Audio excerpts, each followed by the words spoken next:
Welcome back to What the Hype, where this week we are going to be taking a journey through the stones and time traveling back to an era of Scotland that is way different from what Scotland is today. We're going to be talking specifically about Outlander, which is a huge fandom. The show has been around for 10 years at this point. And I feel like if What the Hype had been around for 10 years, we probably would have talked about Outlander way earlier than this because its fandom way predates the television series adaptation over on Stars. But regardless, we're really excited to talk about it today. My name is Pam, and I'll be your host and your resident Outlander expert. And joining me are Micah and Laura this week, who have both been watching for the first time. How are you guys doing? Doing good. I actually just finished an episode right before we hopped on this call. So I have Outlander fresh on the mind, and I'm really, really excited to talk about it. It's been a long time coming for me. I've been needing to watch this for a while. So, oh, okay. And any particular reason why? To be honest with you, my mom is a big fan of the book series as well as the show. I remember her reading the books when I was like in high school, probably even earlier. And she was so jazzed when the show came out, and she's been such a big fan of it, has loved the adaptation.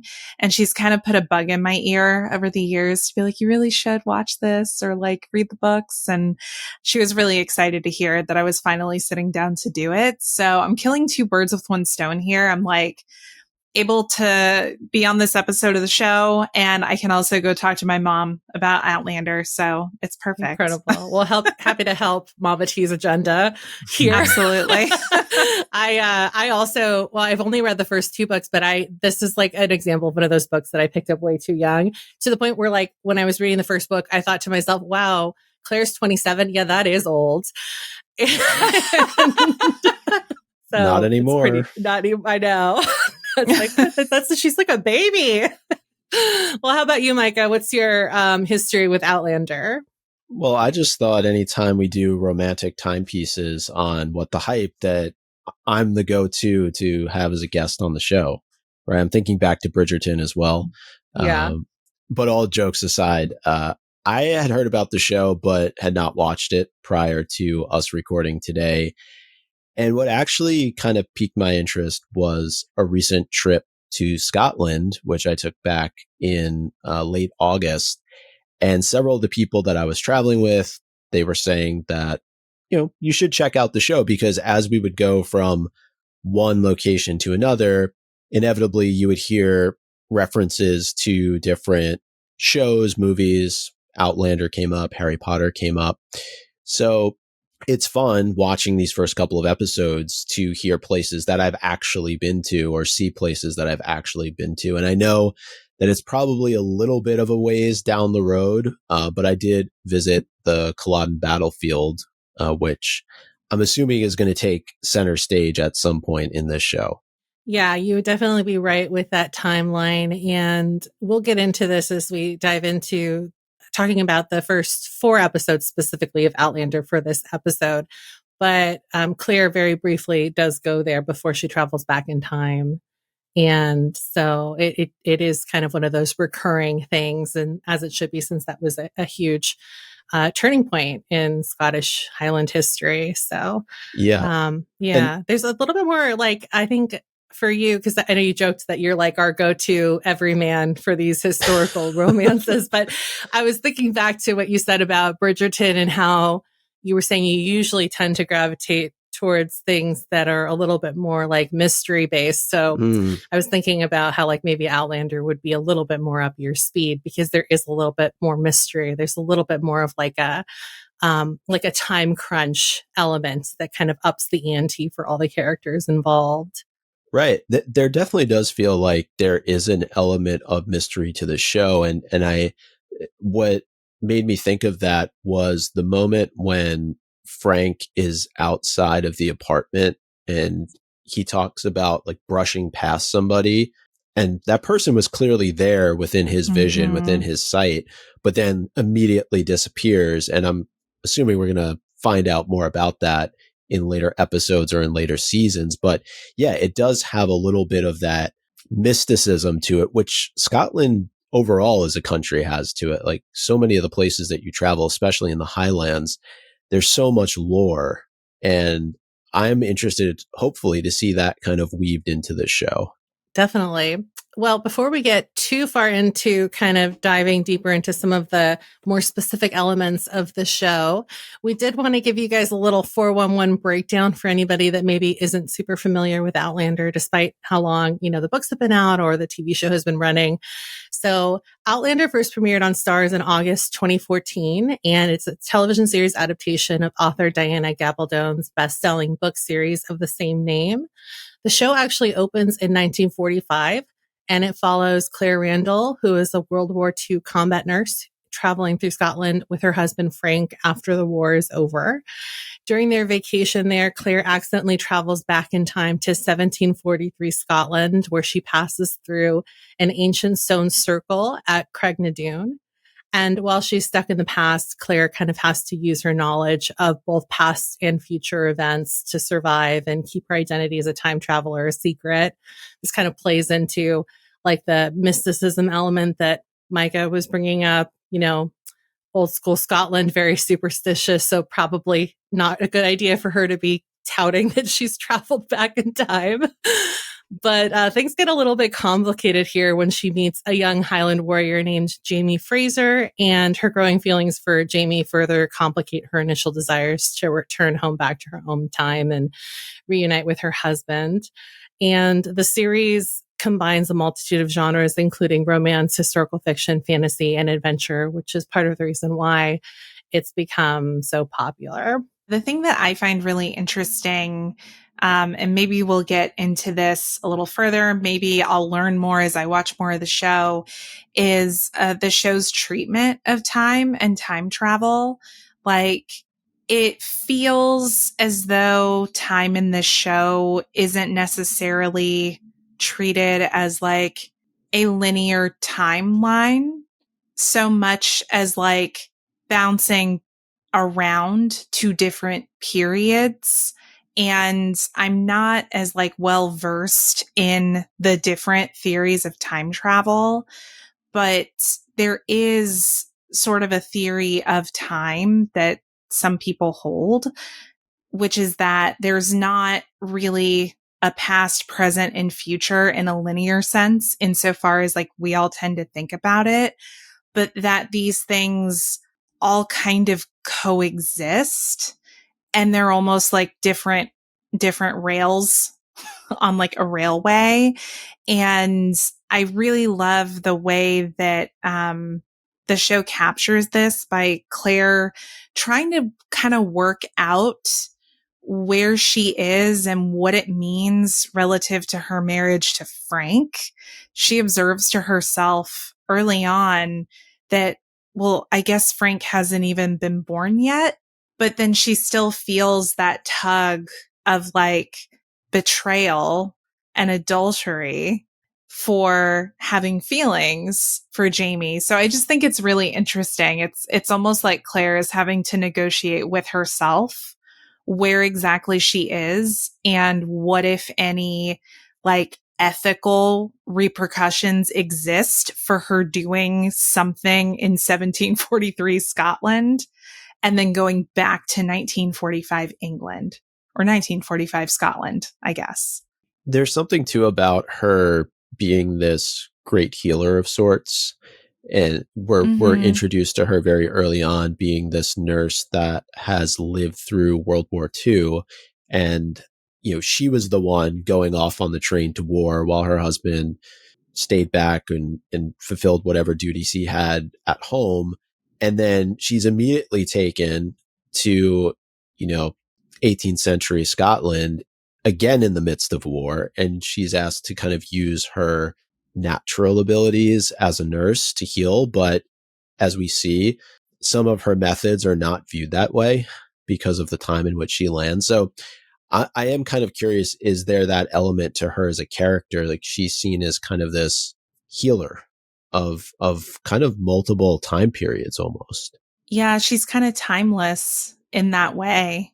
And I think that's what makes her so compelling. I know we'll probably chat more about her as a character in a little bit, but I really like that, Micah. Yeah. And I would also point out too that, like, you know, to Laura's point, there are all these different theories about time travel and whether or not, like, you know, like, for example, Marvel is a good example of a different theory where, like, if you change enough, then you break off into a different timeline. And so you have all these different timelines existing at the same time. Outlander doesn't really do that. It's almost just like everything is existing as it was. And I feel like they kind of allude to that when she's getting her palm read before she even time travels to begin with, because they talk about how she's living two lives, but that her lines are forked, which means that they're happening kind of at the same time. Like, one does not negate the other. Yeah. No, thank you for bringing that up. So it's like predestiny. Exactly. So Yeah. she was always meant to time travel back. I also wanted to talk through just a few little terms here because in terms of our ongoing segment called The Lingo, where we break down some fandomy terms, I tried to pull some things that, like, really would have helped me, like when I was reading the books, or even like for the first time, like, and I just didn't understand some of these words. So hopefully this helps anybody listening that's a little bit new, because these are some of the things that kind of just like keep popping up. Craignadoon is the hill where the standing stones are. So that's the point where Claire travels back in time. And then I also pulled out Dinnefash, which is Gaelic, and it's just like, don't worry about it, but you'll hear characters say this all the time. Specifically, Mrs. Fitz says this a lot when she gets over to Castle Leoch. And then Sassenach, which is a huge one, is a term for Outlander or an English person, but it also becomes Jamie's nickname affectionately for Claire. So it starts off as something that's a little bit derogatory and becomes something that's a little bit more affectionate in terms of the story. And then the last term that I wanted to bring up is Jacobite, which will come up towards the back half of the first season. This is a term that is used for the supporters of restoring the Stuart line to the British throne. So this is a good example of like a very real portion of history that Diana Gabaldon pulled for her novel. And then just very quickly, a little fun fact here for anybody that's a Doctor Who fan. The author was actually initially inspired to write the first book after watching an episode of Doctor Who from the 1960s. So according to Collider, Jamie Fraser and the larger Outlander world are influenced by the character of Jamie McCrimmon, who is a Jacobite Scotsman who actually survives the Battle of Culloden and then ends up time traveling with the Doctor for a time. So that's a fun little tie-in for anybody that's a Whovian who might be listening. Just asking the ignorant question here. Is there a heavy crossover in these fandoms between Outlander and Doctor Who? That's a good question. I mean, I definitely do know a lot of Doctor Who fans who are Outlander fans, but I wouldn't say that like they're predisposed to crossover. I think it just depends on people's personal taste. But it's funny because the Laura Cristiano, who was the person that was spearheading the Outlander fandom over on Hypeable when the show first came out, she was initially on the Doctor Who beat. And she was like, well, I like time travel, so maybe I'll try Outlander. And I told her, I said, oh, I loved Outlander. Like, you know, because I know you like this and this, like you probably will like the books. And so she ended up reading the books because I said that and because of the time travel element. So maybe like it is a draw for people that tend to like both things. Like if you want a little bit more romance in your time travel, then Outlander might be for you. Because there is a bit of historical element to Doctor Who as well. Like, you know, obviously they travel to like different points in space, but they also often travel back in time. Yeah, I always find that type of storytelling really compelling, especially if the lesson to be learned is that the outcome that was always was, and no matter what you do to try and change it, usually you can't. Usually whatever you do ends up feeding into whatever the outcome was. And that's always a heartbreak in a story, right? But the payoff for a story like that is also so good because you kind of get your hopes up too. And I'm wondering if that's going to be part of what we get from Outlander. Maybe. Maybe. And just thinking back to the Culloden battlefield, there is one very specific grave. I won't say whose it is, but it's funny because I have to imagine tourism has boomed thanks to Outlander in Scotland, at least in particular parts of the country. And they've actually put up a sign by this grave that says unstable ground, and they have it fenced off slightly.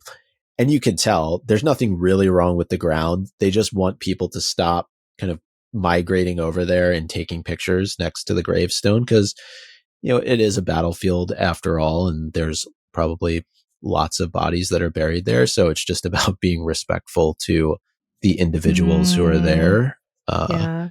But I will say there were several people from my tour group that still went and posed and kind of like pointed their finger at the name on the headstone. So. I think you could say it this way. This was a huge news story that got picked up everywhere because after the show premiered, the tourism really boomed and they were freaking out about just like the amount of foot traffic that they had like never seen before all of a sudden. Well, ending up at Culloden. So I was not expecting to see that many people there, and we went relatively early in the morning, but I mean there were hundreds of people, if not more than that, walking around this place by the time like 10 a.m. rolled around. Yeah, I think it's cool that like the I don't know too much about like the specifics of Scottish history, but I think it's cool that Diana Gabaldon did enough research to pique people's intrigue, right? And there's a lot here that is factual. And I know in terms of like the costuming and the settings of the show and stuff like that, they also kind of did their research to try and make sure that was as accurate as possible. There's also the story spans outside of Scotland after a certain point as well, which again is like not really a spoiler because trailers come out and stuff like that for seasons that have already come out. But right. There's a storyline involving American Indians, and they made it a point to cast people that were of native descent as well, and to try to depict them more humanely than Hollywood has before and stuff like that. So, there's a lot to appreciate here in terms of like the back end of production as well. So getting into these first few episodes of season 1, as a reminder, anything from episodes 1 through 4 is fair game for us to discuss. So you guys feel free to just like not hold yourselves back if you want to talk about specifics here. But it sounds like you guys really enjoyed the first couple of episodes or have been enjoying your watch. Is that pretty fair to say?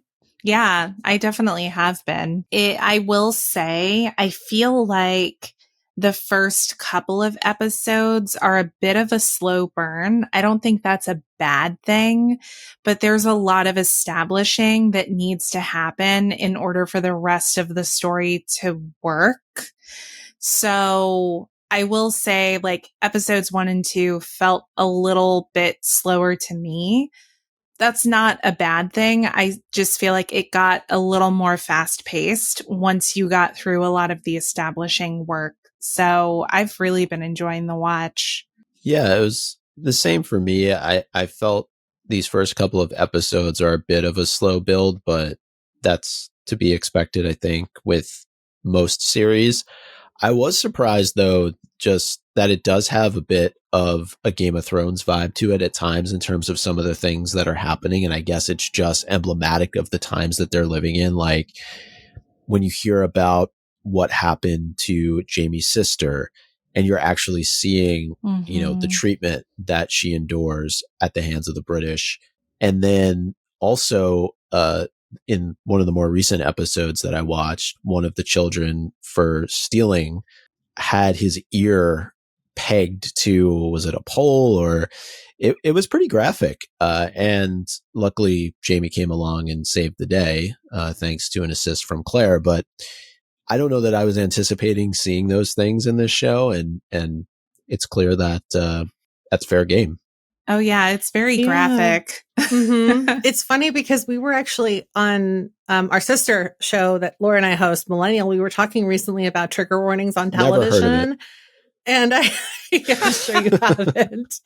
And, but it's funny because like, I think that when we were asking for listener feedback, a few people said that they wish that Outlander had more trigger warnings. And I think that people do kind of sometimes go into them blind and don't realize that there is so much graphic content. I would also say like maybe be wary of like some of the episodes on the back end of season 1 that tend to deal with some really intense situations as well too.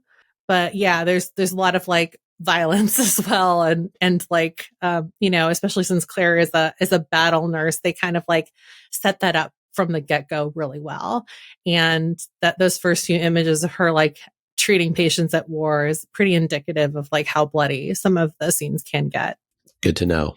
Yeah, no, and I mean, to your Game of Thrones point, Micah, I feel like even getting past the first few episodes, you do start to see some more pretty graphic violence. And I am not someone who is easily disturbed by stuff like that. Well, when I'm watching it, and it's fiction. But like, I will say there were a couple of points where I did find myself being like, ooh. Was one of them like when they were on the hunt? Yeah. Yes. I also was like, oh, I did not expect that. No, I was not expecting that. Yeah. Shout out to episode 4. Yeah.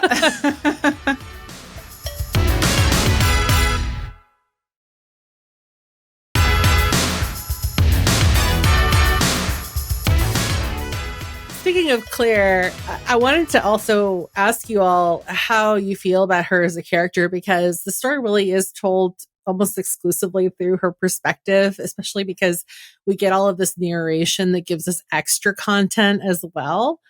So how are you feeling about her so far? Do you like her? Do you dislike her? Do you have any like beef with her? I mean, I better like her because she's the character, right? That we're going to be spending the most time with. Yeah. Yeah. So I try to put on my Mugglecast chapter by chapter analysis hat a little bit here. And I thought, her as an Outlander really works on 2 different levels, because she's an Outlander in the sense that she's a Brit in 18th century Scotland, which is problematic for a number of reasons, as we're finding out, because she's thought to be a spy. And also she's an Outlander because she's a person from a completely different century that's now traveled back in time. So she's really facing this challenge on 2 fronts. And I think it's interesting to watch her navigate this space, knowing that she needs to be careful what she says and what she does so that it doesn't draw too much attention to her beyond the attention that already exists because she is British. And the one thing that came to mind, again, probably because it was the most recent episode that I saw, was when she refers to Germany as Germany, and Germany doesn't exist at this time. And she quickly corrects herself to say Prussia because Jamie has no idea what she's talking about.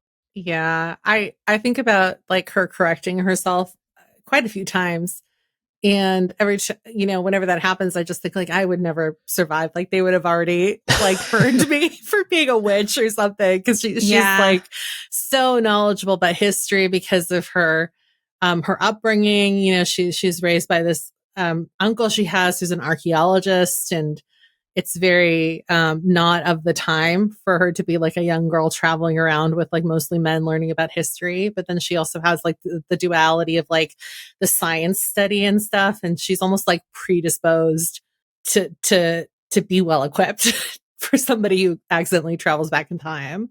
I would have no skills there. I'd be like, you guys want to be interviewed for my pamphlet? I mean, they would take one look at my blue hair and they would think I was a witch immediately. Yeah. So like on site, there's nothing I can do if I get transported back to 18th century Scotland or 18th century anywhere.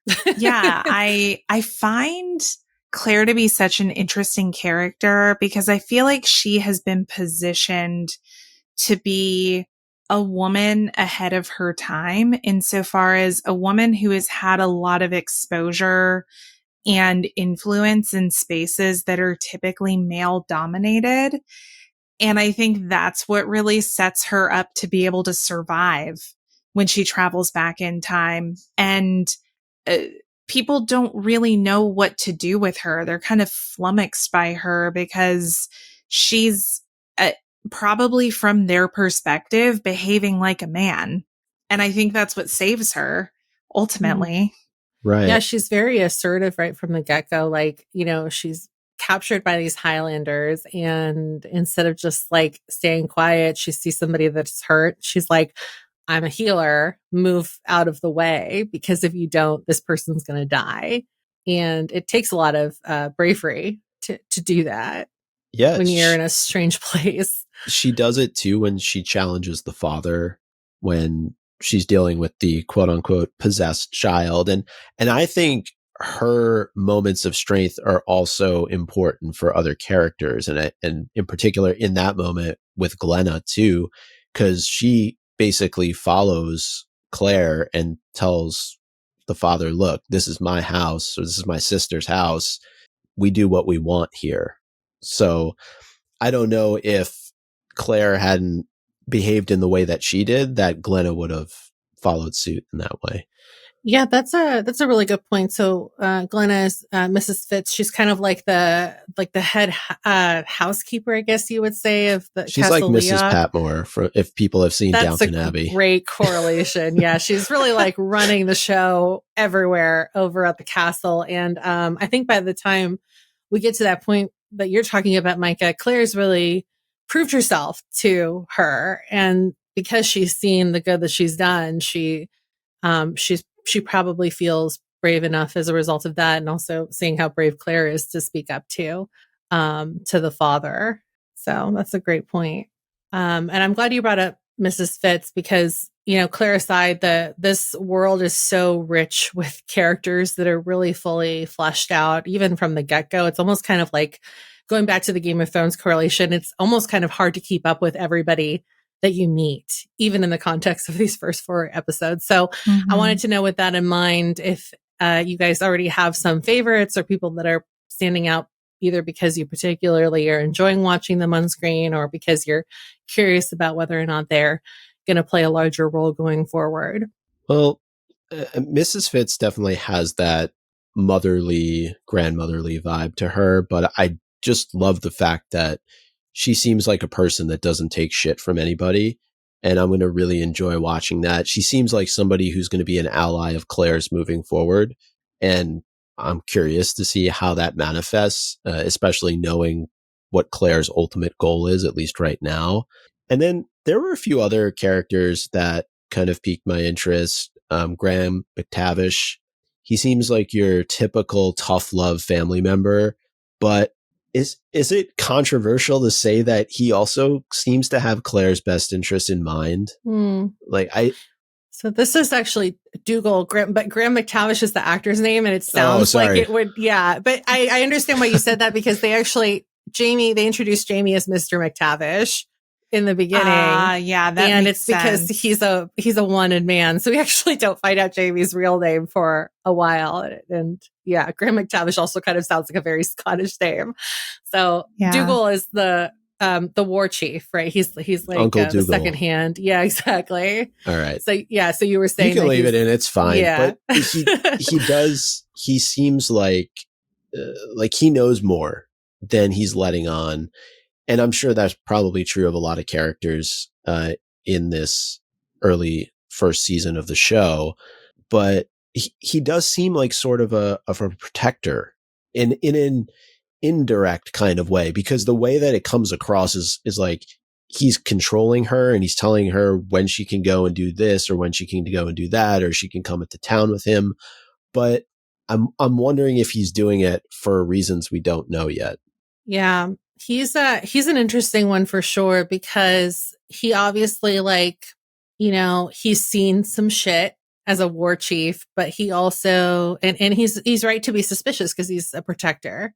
But then, he also kind of has his own interests at heart, and you kind of even start to hear a little bit about that in these first few episodes, especially when you get to episode 4, which is the last episode we all watched with the gathering, and him wanting to be his brother's successor as the laird, and how maybe like, there are some obstacles in the way that would prevent him from doing that. So he's a good one to keep an eye on. Ooh, yeah. all right. I mean, I feel what you're picking up on though, Micah, because I definitely had the same impression when I was watching. We have to remember the time period that this is taking place and where it is. And just like Micah, you called out at the beginning of the episode, Scotland is steeped in lore. And I would think particularly in 1743, people really respected that in a way that's maybe different than you would necessarily see today. Not saying there isn't still great respect, but I just have to think that he and maybe a couple of others that I know you have listed here, Micah, have picked up on the fact that something is off and they can't put their finger on it. And they're wondering if I have to think they're wondering if it is one of those larger mystical forces that they don't understand, but they're not wanting to challenge it because they know that it's bigger than them. Right. Yeah, I really like that. How did she just kind of drop into the middle of a battlefield? Is she a witch? Is she really from Britain? Does she really have family in France? Is she a spy? Yeah, that's the big one. That's the big one. And the other character that I think really is picking up on this more than anybody else is Gillis. And the reason why I say that is just because the questions that she starts to pose to her, it's like she's wanting more out of Claire. And she almost gets it, I think, in the third episode before they're interrupted. But she knows there's more than meets the eye here. And I have my suspicions about her too. I think there's more to her than meets the eye. Do you think she's she's a witch? Well, there's got to be at least one. But maybe not. You never know. Maybe the one you suspect the most really isn't at the end of the day. But yeah. Well, she is a little unnerving for sure. And she's still in a position of power because she's married to the judge in town. So right. She does be giving off those knowing looks every single time she's on camera. She's like, I know you have a secret.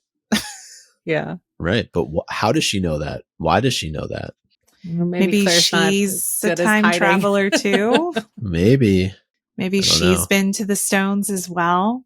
But we've seen at least in Claire's mind, what she thinks is going to happen if that information gets out, right? She has that dream about Mrs. Fitz and that conversation that the two of them have. And she's really concerned that even if the person that she at this point seems closest to finds out, that it's going to be a big problem. Yeah, that's a good point. I have a question though, and some of you may know the answer to this already, but who is the most likely to confide in that would protect that secret?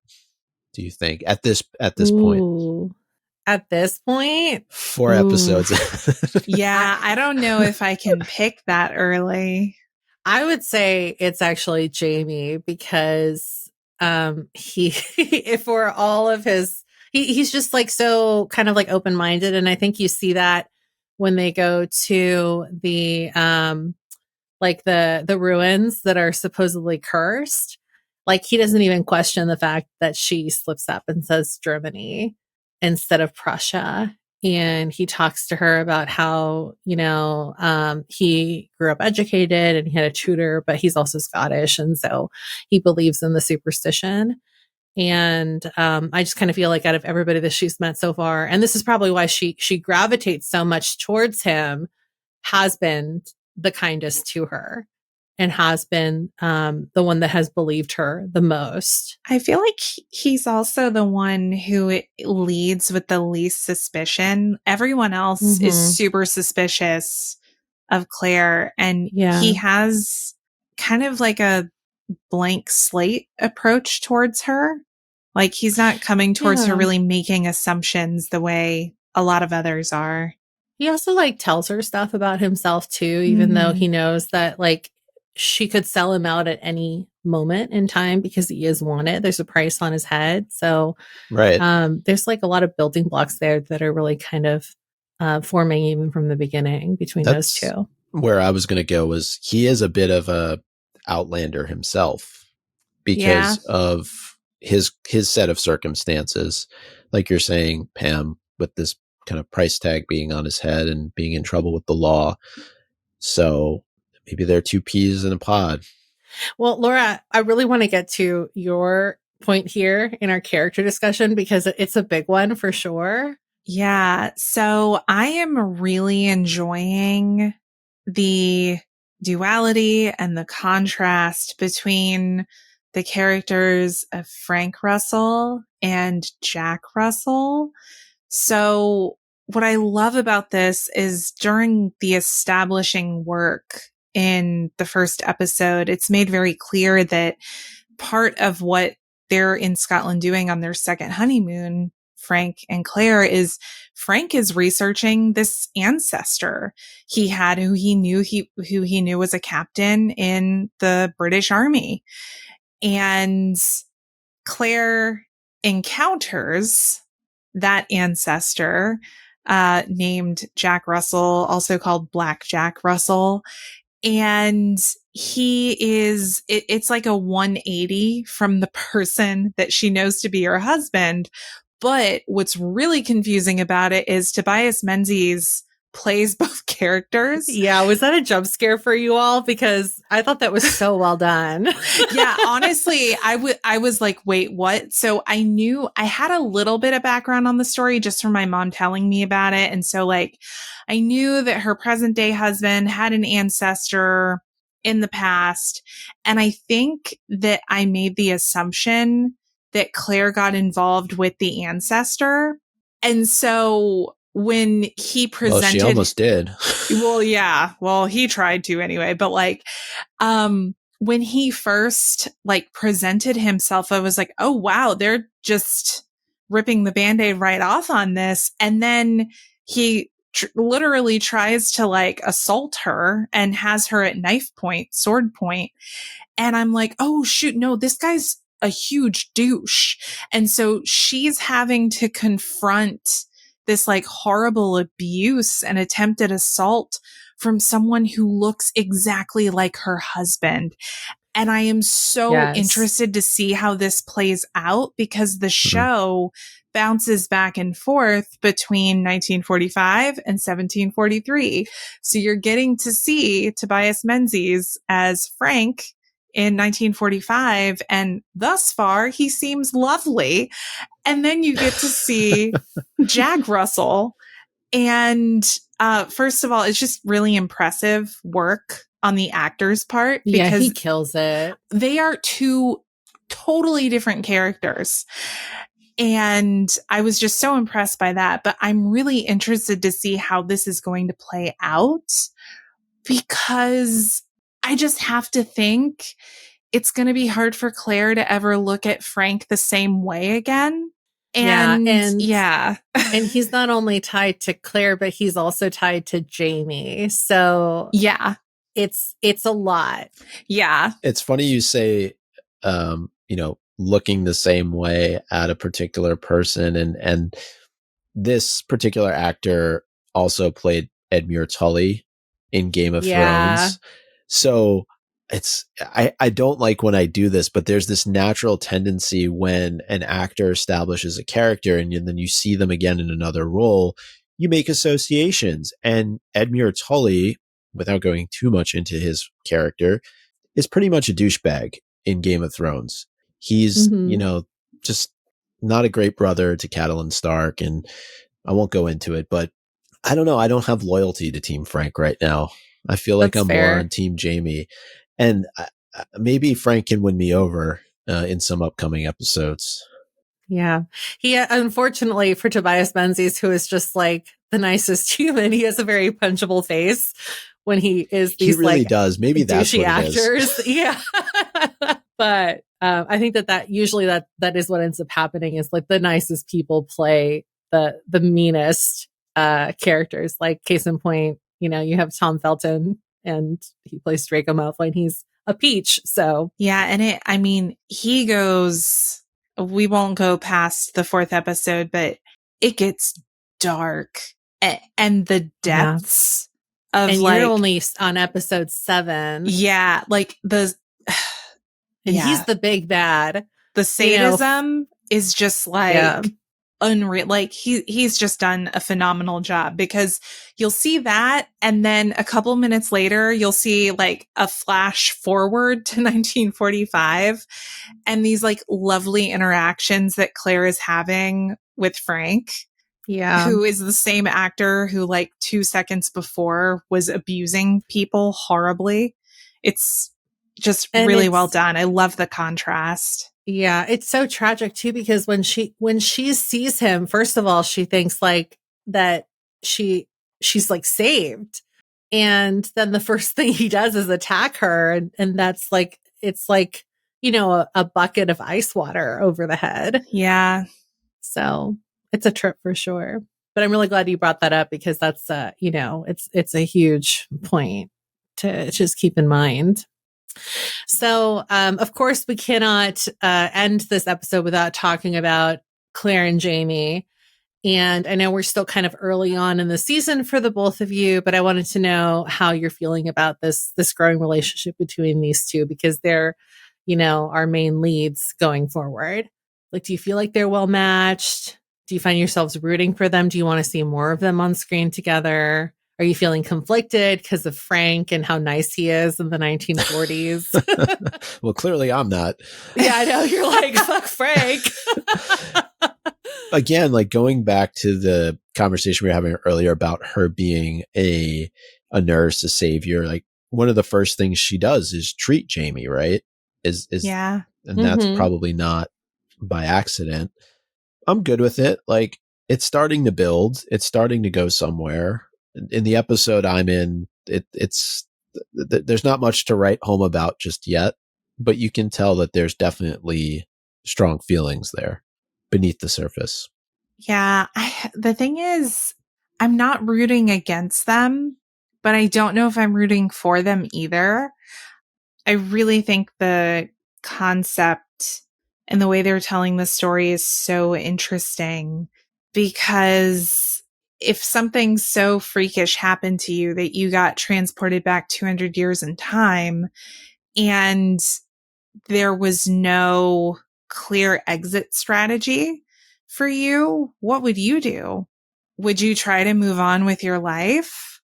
And I think that's the question Claire is having to ask herself during this. And I just think that it's so tragic, but also a really beautiful story about life that's kind of told in unusual circumstances. Yeah. Mm-hmm. It's an interesting question of morality. And also interesting that, like, when they're listening to the bard's song, I think that happens in episode 3, the second time the bard is at the castle, he's basically telling her story, but from the past. So another Outlander who comes in, and specifically when Jamie's translating the song, he talks about how like that woman travels to, a distant land where like strangers become lovers and friends. And so that is a parallel to kind of like her story as well. And it gives her hope, but it also kind of, almost kind of feels like a prophecy in a sense. So she's not like the first to grapple, and she won't be the last. Yeah. And there is this moment early on, I think it's in episode 1, it might be episode 2, where in one of the flashback moments, Frank is asking Claire if she had gotten involved with anyone else during the war, because they were separated for 5 years. And at first she kind of takes offense to it. And he's saying, no, I'm not accusing you. I'm saying that I would understand. If you're put in these unthinkable circumstances and you don't know when or if you're going to see your spouse again, I understand that gets complicated, So, I guess it's a good thing that he had that level of self-awareness then, because I think he's going to be put to the test here. Yeah, if she ever makes her way home. Yeah. But do we think that she was drawn to the stones? Because she goes back and, it's claimed that it's because of a flower that she saw there. She wanted to go back and collect. But do we think that there's something deeper that is pulling her in that direction? And this also makes me think about the person outside of the place that they were staying, who was kind of watching her as Frank kind of strolled up, and then that person just poof vanishes. Excuse me. I don't know. It feels like there's something else at play here. Yeah. Well, if we're looking back to, again, that scene where she's getting her palm read, like it almost feels like it's destiny, not to make it sound cheesy, right? But like the palm read is already kind of foreshadowing her journey. And so it, like, assuming her lines of like, and like I feel like the lines on her palm like get brought up a lot. Even Frank talks about how he like draws them when they're apart from each other because they're so distinct. So it kind of seems like she was always meant to take that journey. And so then she would have always been drawn back to the stones for whatever reason. Cool. Yeah. No, that makes sense. So it's like closed loop time travel. Yeah. She goes there because she always went there. That was always the plan. And whatever historic ramifications there are for her being in 1743 happened because she was always there and she was always meant to be. Remains kind to of be sounds seen. Yeah.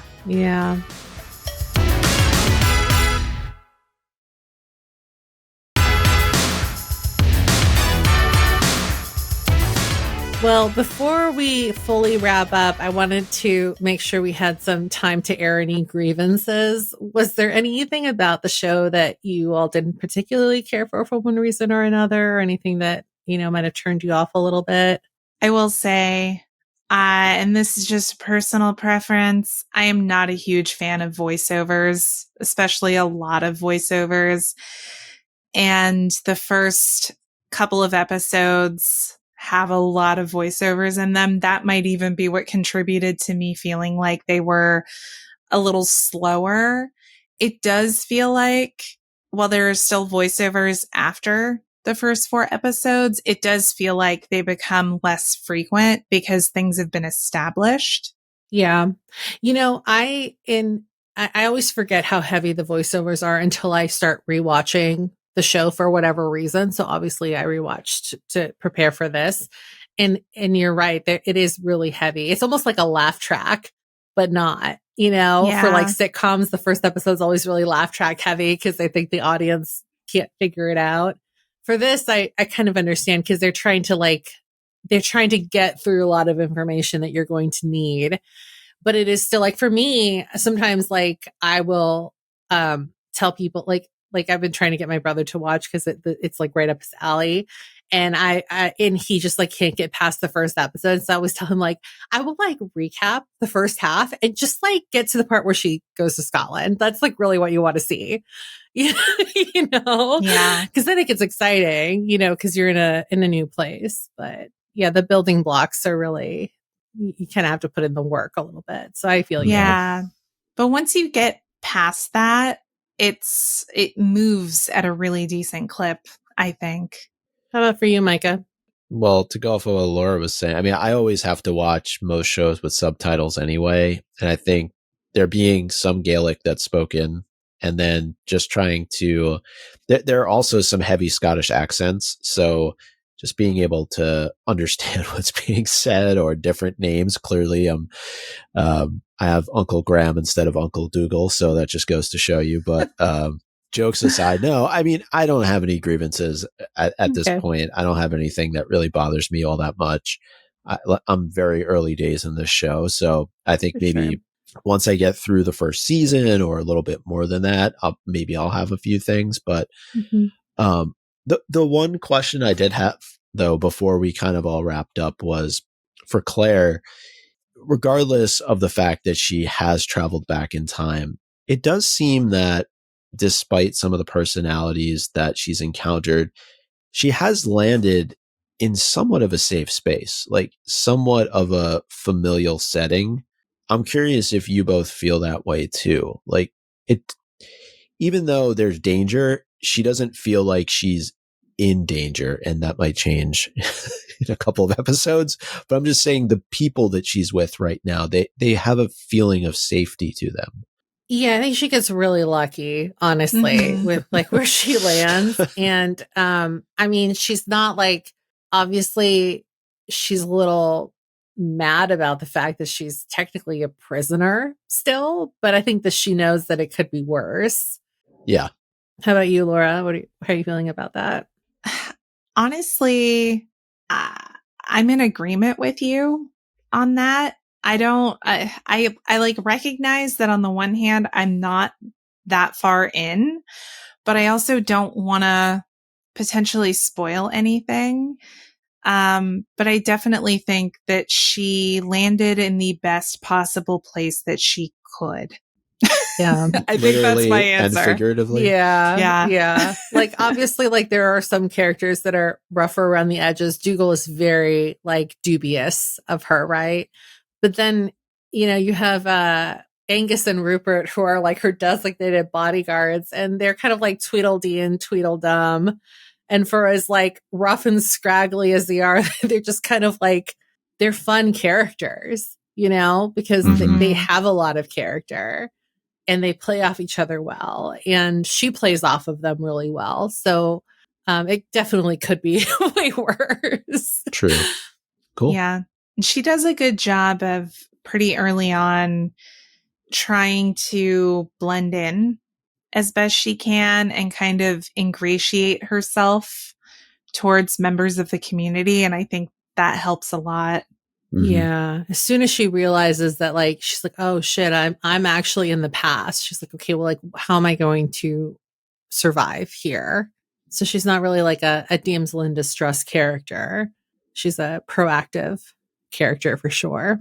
All right. Well, to really wrap things up now, I wanted to ask you both if you think that Outlander is worth the hype and if you'll be watching at your leisure to kind of like catch up with the series. Like, can you see yourselves continuing to watch?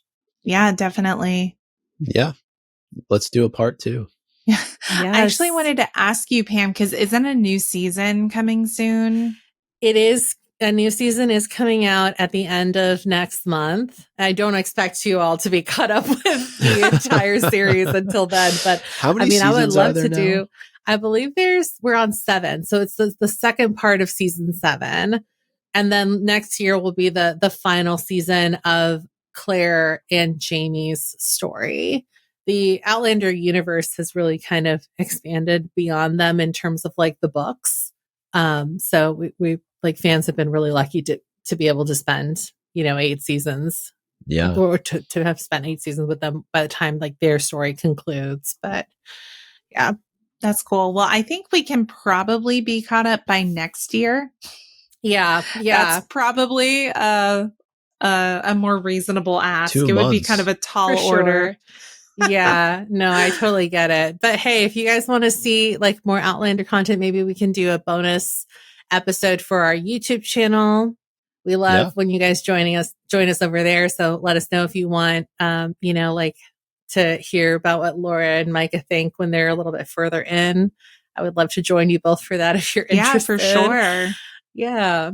I would totally do like a season 1 reaction. A season 1 recap. Yeah. Yeah. I think that'd be let's really put fun. It in the books. Yeah. Finally, Outlander's for you if you like historical romance, anything really. And also I would say if you like a little bit of like sci-fi, because it really balances out those two things really well with the time travel element as well. So we hope that you are enticed to check this show out if you for some reason haven't yet. I know a lot of people have this like on their back burner. I hear about that all the time. People saying like, oh, I've been meaning to watch that, but I haven't yet. So we hope that listening to our episode has enticed you to kind of like pull it up a little further on your Netflix queue. Yeah, definitely recommend it. It's been a really fun watch so far, and I'm actually getting ready to go back and start the next episode. So I'll keep y'all posted on my progress. Please do. For me, look, I don't think I probably would have watched it if not for doing this podcast. And I think that's the great thing about doing this podcast is exploring different shows, movies, other forms of pop culture that you otherwise wouldn't think of kind of dipping your toe into a little bit. And you never know, you could become a huge fan of it as a result. For sure. Mm-hmm. Well, that's the hype on Outlander. Thanks so much for listening. Don't forget to follow us on your favorite podcast and social media apps and leave us a review because it really helps us out. Subscribe to us on YouTube as well because that really helps us out as well. And we hope you enjoyed this episode. We'll see you all next week for the next one. Bye, y'all. Bye. Bye.